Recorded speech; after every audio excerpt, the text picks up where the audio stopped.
Hi,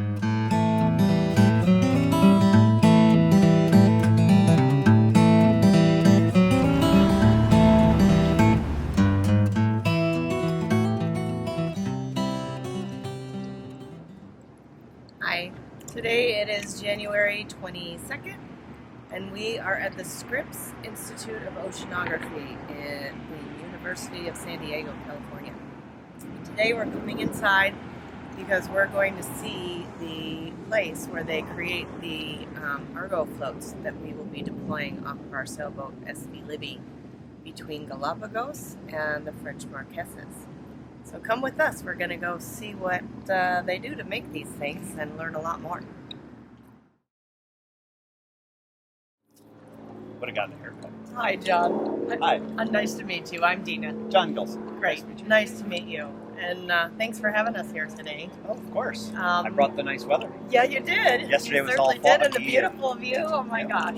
Yeah. Well, I'm a researcher at Scripps, and I work for Dean Remick, who's a principal investigator in the Argo program, which is an international program that deploys autonomous floats throughout the world's oceans to measure temperature and salinity, and also measure currents down at 1,000 decibars. And all this data comes back in near real time within about a day. It gets put into climate models, weather models, etc., and made available to everybody around the world. So you can see the old one. So that's in the corner. So that was what they used to look like until they were redesigned, made a lot lighter. And as it worked out, the older one couldn't actually, because it didn't have enough buoyancy, get down to 2,000 decibars everywhere in the ocean. Okay. So this one does, even though it's smaller. So yeah, it's oil. Okay. So there's oil in this baggie normally in there, right. and then it gets put into a bladder that's under here, Okay. outside. Okay. So that inflates basically, and then it goes up. And then it. And then it opens a valve, and that oil comes back into this one, and then it goes down. It's basically we leverage cell phone technology, right? Basically, very low power microprocessor. It's an ARM processor, just like you'd find in a cell phone. And that's the whole thing, you know, the rest of it's just for turning pumps on and off. Talking to the iridium and the GPS, and then this is what John cared about. We have the Wildcat Mountain School following us the entire third grade, so we have about 104 kids. Wow. And we presented what we were going to be doing, and we showed them your little cartoon clip of the Argo floats, and they loved it. And there were a million questions, and the one that I remember the most, besides will sharks eat it, was what happens at the end of its life. So it does its thing for roughly 9 years, is that right? No. roughly 5 years. Oh, 5 years. Yeah. Okay, so we're trying to extend that as long as possible. Okay. But 5 years is a good estimate. And at the end of 5 years, what happens? Then the batteries are depleted, and they can't ascend anymore. So It's easy to go down, but it's hard to come back up. That's right. And so then they just stay down. Yeah.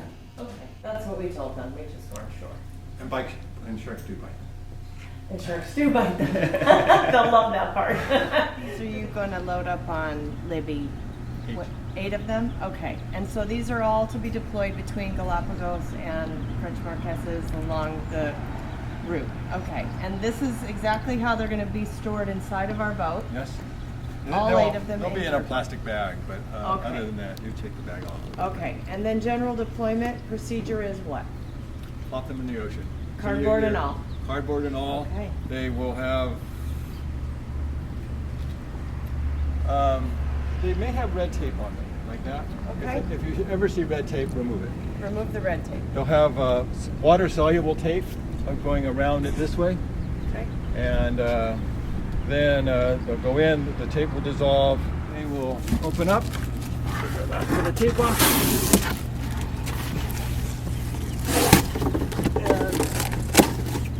So, everything is paper, there's no plastic involved, this is all just paper honeycomb, and it's completely biodegradable. Okay. It actually turns into little ribbons.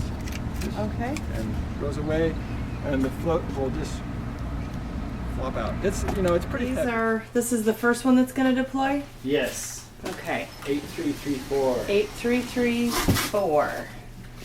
All right. I'm doing this for a wildcat.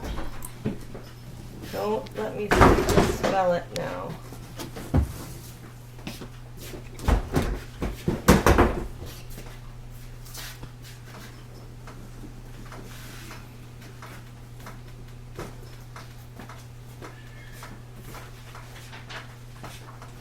All right.